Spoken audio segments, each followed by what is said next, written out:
Ben ritrovato direttore. Un saluto a tutti. Allora, lo sapevamo, non ci serviva che venisse fuori l'Istat, siamo più poveri, stiamo andando in vacca.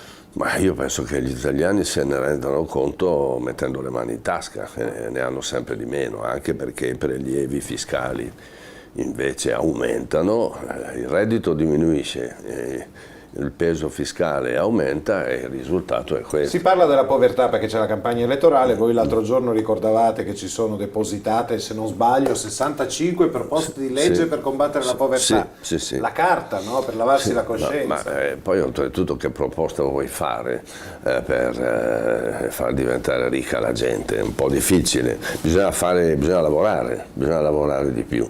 Ma il lavoro viene combattuto anziché agevolato e quindi noi siamo sempre destinati a procedere ma a marcia indietro. Siamo un paese di babbi, l'altro giorno in uno dei mitici titoli di Libero, mitici perché poi se ne parla, perché uno fa un titolo che è anche normale, che si capisce, diventa mitici perché poi tutti ci sputano sopra. Sì, vabbè. Questo non ci sorprende più. E raccontavi dei babbi, Babbo Renzi e Babbo Boschi.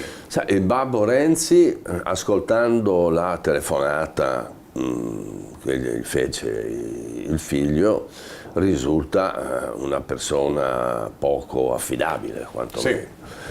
Bisogna vedere se si è trattato di uno sfogo da parte dell'ex premier oppure se c'erano delle questioni che non sono emerse.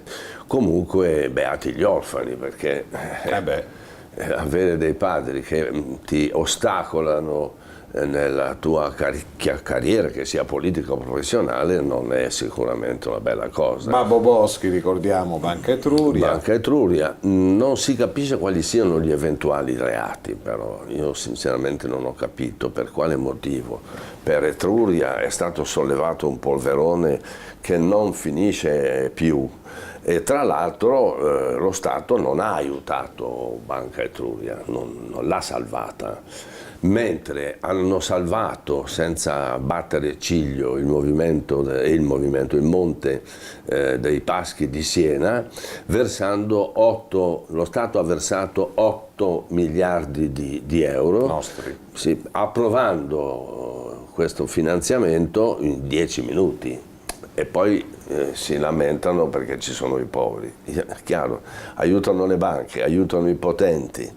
Tra l'altro aiutare le banche buone mi sembra un'ottima idea. Ne conosci banche buone? Sì, ce n'è qualcuna. Per esempio Banca Intesa San Paolo è una banca seria, quantomeno, anche a giudicare dai bilanci. Perché buone da quel punto di vista. Da quel punto di vista. Mentre Monte dei Paschi di Siena ha prestato soldi a cani e porci e non è stata in grado di farsi restituire, anche perché non aveva le garanzie. Mentre se tu vai in banca a chiedere un mutuo devi offrire delle garanzie, se no non ti danno neanche 5 euro. Nel quel caso lì, quindi voglio dire, mi sembra molto più grave di quello di Banca Etruria, però nessuno è finito in galera, nessuno è stato denunciato, non è mai iniziato il recupero crediti e i nomi degli insolventi non sono mai stati pubblicati. Nonostante battaglie, promesse, cose. Quindi tutto questo fa riflettere. Senti, ma mi sembra di essere tornato indietro nel tempo, che il tempo non sia mai passato. Torna il dibattito sulle intercettazioni.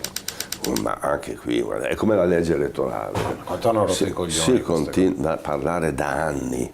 Per la legge elettorale minimo sono 8-12, dagli 8 ai 12 anni di discussioni inutili, ma la legge elettorale ancora non c'è. Liti, furibonde, discussioni, dibattiti televisivi, dibattiti sulla carta stampata e non sono capaci di combinare niente. Abbiamo un ceto politico inetto di gente che non sa fare neanche il proprio mestiere di legislatore. E per quanto riguarda le intercettazioni siamo addirittura nella comica finale, perché ti pare possibile che quando ai tempi di Berlusconi, ma anche prima, tutte le intercettazioni venivano pubblicate e si è tentato di arginare questo fenomeno, ma la sinistra organizzò addirittura delle manifestazioni pubbliche dicendo che c'era la intenzione di mettere il bavaglio alla libera stampa. In realtà passano 10 anni e adesso sono gli stessi di sinistra che prima denunciavano il pericolo del bavaglio a volere il bavaglio. Allora siamo di fronte a un interesse, diciamo così, di bottega, perché quando le intercettazioni danneggiano il tuo avversario, allora le vuoi pubblicare per far fare loro una figura di balta. Quando invece riguardano la tua bottega, allora vuoi che tutto rimanga segreto. Risultato: non si muove foglia, cioè questa legge non l'avremo mai. Non l'avremo mai. Ma se un giornalista entra in possesso di intercettazioni, che deve fare?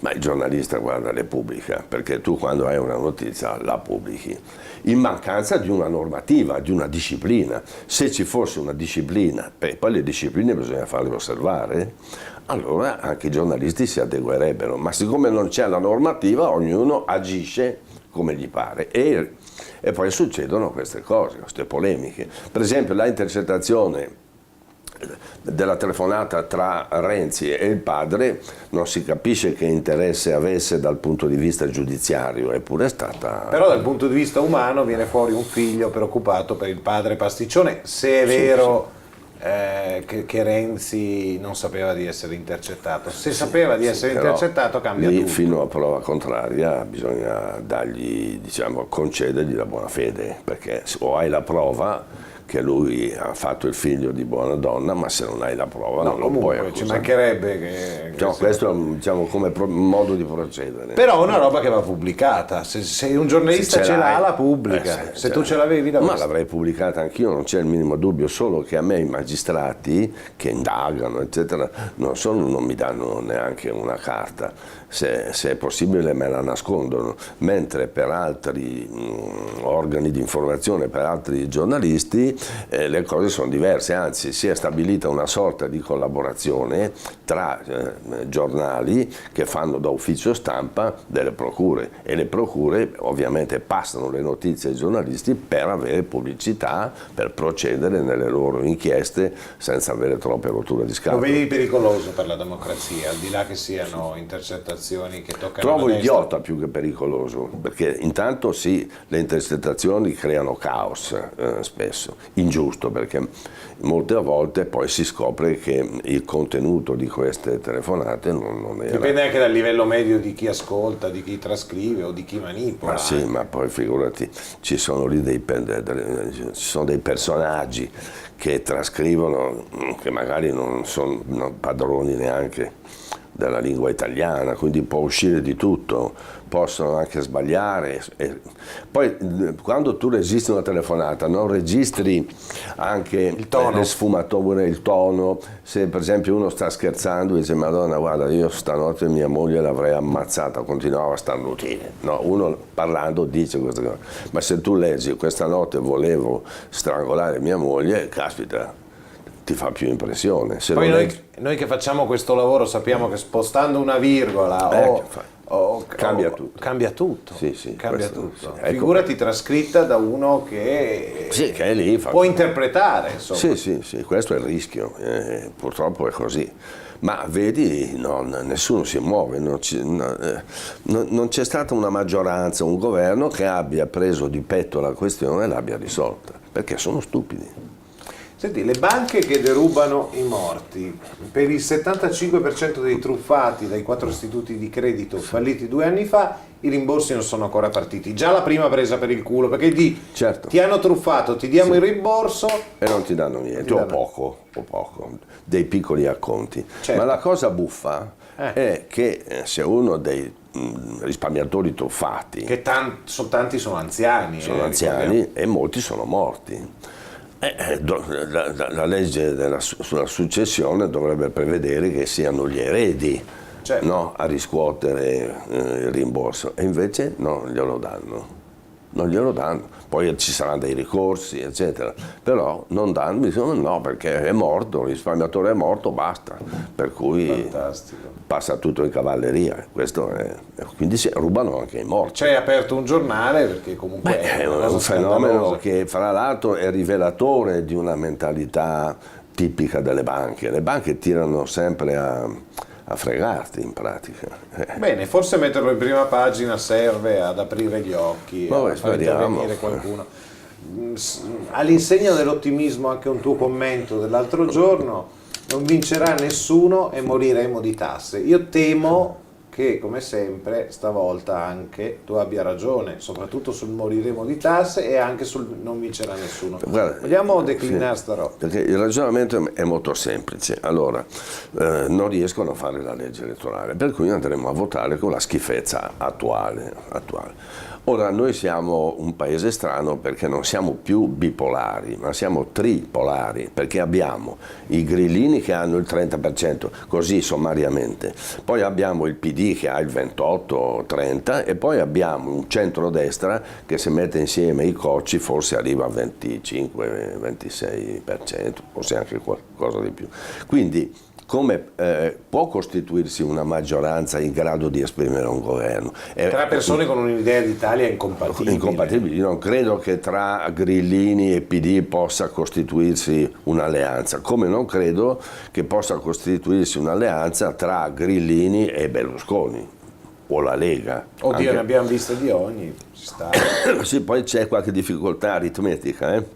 Quindi, allora cosa succederà? Già i cosiddetti poteri forti, o quasi, come dice De Bortoli, già pensano che meraviglia, non riusciranno a fare un governo politico, saranno costretti ancora a fare un governo tecnico, tipo quello di Monti che ci ha E della rovinato definitivamente. Questa volta non possono recuperare Monti per ragioni di decenza. Certo. E allora chi andranno a prendere? Andranno a prendere Mario Draghi, che è una persona capace, ma il cui mandato mi sembra in Europa scada nel 2019 o nel 2018. Quindi è pronto per fare il Presidente del Consiglio, ben visto dalle banche, ben visto dalla finanza, da tutta questa gente, che influenza molto anche i giornali, perché i padroni dei giornali non sono degli operai o degli impiegati delle poste, quindi ci sarà tutto un movimento che appoggerà Draghi, Presidente del Consiglio, e Draghi, che è un tecnico, cosa farà? Aumenterà le tasse ubbidendo alle disposizioni dell'Unione Europea. Questo è un E ragionamento. noi ce la prenderemo in quel posto Sempre, per la gioia dei partiti che poi faranno la solita sceneggiata. certo, dopo cercheranno di fare la guerra a Draghi, insomma sarà tutto un Ci casino. aspettano degli anni deliziosi. Sì, insomma, il famoso déjà vu. Cambiano i suonatori, ma la musica è sempre la stessa. Io la sapevo in modo diversa. Com'è? Cambiano i cazzi, ma i culi sono sempre gli stessi. Eccola lì, ecco. Non è elegantissima. No, però rende un Però po' rende più l'idea, l'idea, rende l'idea. Sì, fantastico.